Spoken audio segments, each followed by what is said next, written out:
UPSC परीक्षा के परिणाम आ चुके हैं और छतरपुर से आशुतोष मिश्रा का सिलेक्शन हुआ है। हमारे साथ वह मौजूद हैं और हम उनसे इस सिलेक्शन को लेकर चर्चा करेंगे और सबसे पहले उनसे यही कहेंगे कि बहुत बहुत बधाई आपको thank you so selection much. होने से। और किसी सफलता का श्रेय आप देना चाहेंगे? हाँ, निश्चित तौर पे मैं सफलता के श्रेय अपनी फैमिली को, माता पिता को और मेरे जो भी सपोर्टर रहे तो उन्हीं को देना चाहूँगा। थोड़ी आप अपनी जर्नी के बारे में बताएं, कैसे आपने ये जर्नी शुरू की थी? कहाँ से? मैंने ग्रेजुएशन 2019 में की जबलपुर इंजीनियरिंग कॉलेज से, और उसके बाद फिर मैंने प्रिपरेशन स्टार्ट की। तो 2019 से मैंने प्रिपरेशन स्टार्ट की। ये मेरा 6th अटेम्प्ट था और मेरा ऑप्शनल जो पॉलिटिकल साइंस है, मेरी रैंक इस बार 198 आई है। जैसा आपने अभी बताया कि आपका यानी यानी लास्ट चांस था, यानी जी जी।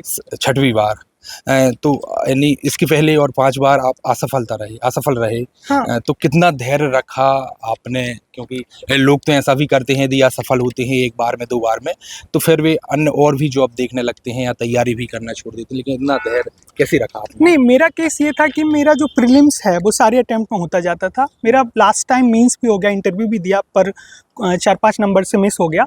तो चूंकि मैं साइकिल में था लगातार और कमिटेड था, लग रहा था कि हो जाएगा, तो मतलब उसी प्रोसेस के कारण फिर लगातार लगा रहा, तो फिर फाइनली मिल गया। किससे प्रेरणा लेते रहे आप तैयारी करने में, पढ़ाई में बात करें?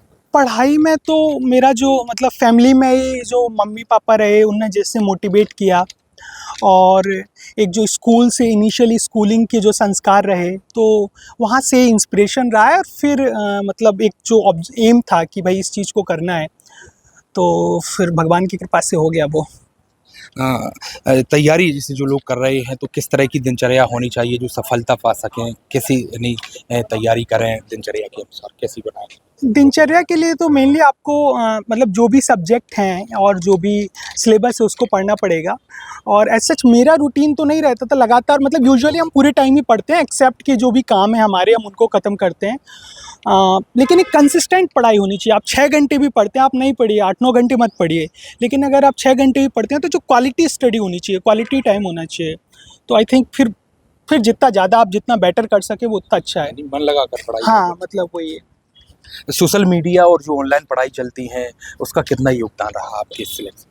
आपने भी क्या इससे की है हाँ, पढ़ाई मैं सोशल चूँकि मीडिया मेनली से? मैं छतरपुर में ही रहा लास्ट में 3-4 सालों में, तो मैं कहूँगा कि जो ऑनलाइन पढ़ाई है वो काफ़ी कुछ अवेलेबल हो गई है और आप कर सकते हैं। मतलब इतने सोर्सेज़ अवेलेबल हैं ऑनलाइन कि आप निकाल सकते हैं। तो मुझे नहीं लगता कि अब ऑफ़लाइन पढ़ाई की उतनी ज़्यादा ज़रूरत है। आप एक गाइडेंस ले लीजिए और फिर ऑनलाइन अवेलेबिलिटी है। लोग कहने लगते हैं कि एक अधिकारी बनने के लिए, आईपीएस, आईएएस बनने के लिए जो तैयारी करते हैं, जो ये बात तैयारी करते हैं, तो कई चीज़ों का वह त्याग करते हैं, जैसे फ़िल्में वगैरह नहीं देखते हैं, गाने भी नहीं सुनते हैं, पढ़ाकू बने रहते हैं।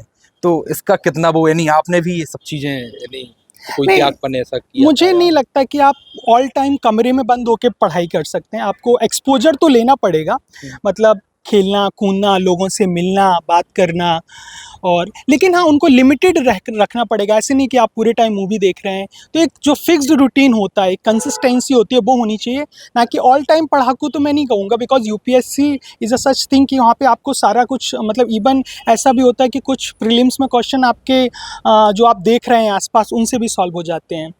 तो सिर्फ़ पूरे टाइम तो, लेकिन हाँ, सिंसियरिटी होनी चाहिए, आपकी कमिटमेंट होना चाहिए। आपने कब मूवी लास्ट टाइम देखी थी यदि? नहीं, मैं लास्ट टाइम मूवी अभी देखा था, मतलब ऑनलाइन ही देखा था, पर मैं अभी देखता रहता हूँ मूवी। मुझे ऐसा कुछ नहीं है कि मैं नहीं देखा हूँ, बहुत टाइम से नहीं देखा हूँ। हाँ, ये कहूँगा कि मैं सिनेमा में, थिएटर में जाके काफ़ी टाइम से नहीं देखा हूँ। आप छतरपुर के हैं, तो छतरपुर में यानी किस तरह से एजुकेशन के क्षेत्र को यहाँ पर देखते हैं कि कितनी संभावना है पढ़ाई को लेकर? कितना अच्छा मानते हैं या कैसा है? नहीं, छतरपुर में अब वैसे तो एजुकेशन वाइज़ अगर आप स्कूलिंग वाइज़ करें तो भी काफ़ी स्कोप और अच्छा हो रहा है, और अगर ये सिविल सर्विस की बात करें तो भी काफ़ी कोचिंग्स खुल रही हैं। तो इम्प्रूव हो रहा है, लास्ट टू लास्ट जो मैंने भी देखे हैं कि 4-5 सालों से बहुत काफ़ी इम्प्रूवमेंट हो रहा है, तो अच्छा हो रहा है। आपकी सफलता में माता-पिता और किसका विशेष रूप से योगदान रहा, जिसे आप श्रेय देते सर? मेरा जो मैंने सपोर्ट रहा इन लोगों हाँ, का। मेनली श्रेय जो मेरे माता-पिता रहे, मुख्यतः मेरे जो चाचा-चाची जी, दादा मतलब बड़े पापा, और मतलब जो भी मेरे रिलेटिव रहे, बुआ, और उसके अलावा मेरे जो दोस्त रहे, जो हमेशा आप बताते हैं, कंसिस्टेंट गाइड करते हैं, जो सीनियर रहे, मेरे कॉलेज में भी रहे सीनियर, तो वो सारे लोग रहे। मतलब एक कलेक्टिव सपोर्ट की हम जब बात करते हैं, बट मेनली जो सपोर्ट था वो फैमिली का था, मम्मी-पापा का ही।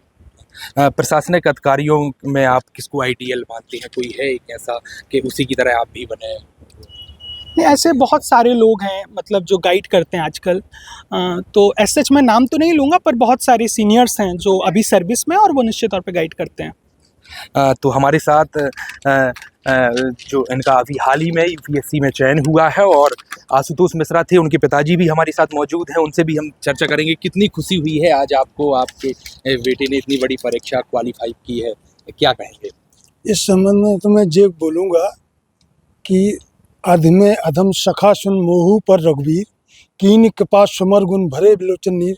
परमात्मा की कृपा है, मैं तो कुछ लायक ही नहीं था, लेकिन प्रभु ने इतनी बड़ी खुशी दी है, इसके लिए मैं सिर्फ भगवान की, परमात्मा के अलावा और किसी को कुछ नहीं मानता। तो अपार खुशी है। बस वही सबसे बड़ी खुशी है, उसी के आंसू अंदर हैं कि उनकी कृपा से ही सब संभव है, नहीं तो हमारे जैसे लोगों को लिए से कहाँ ऐसा संभव है।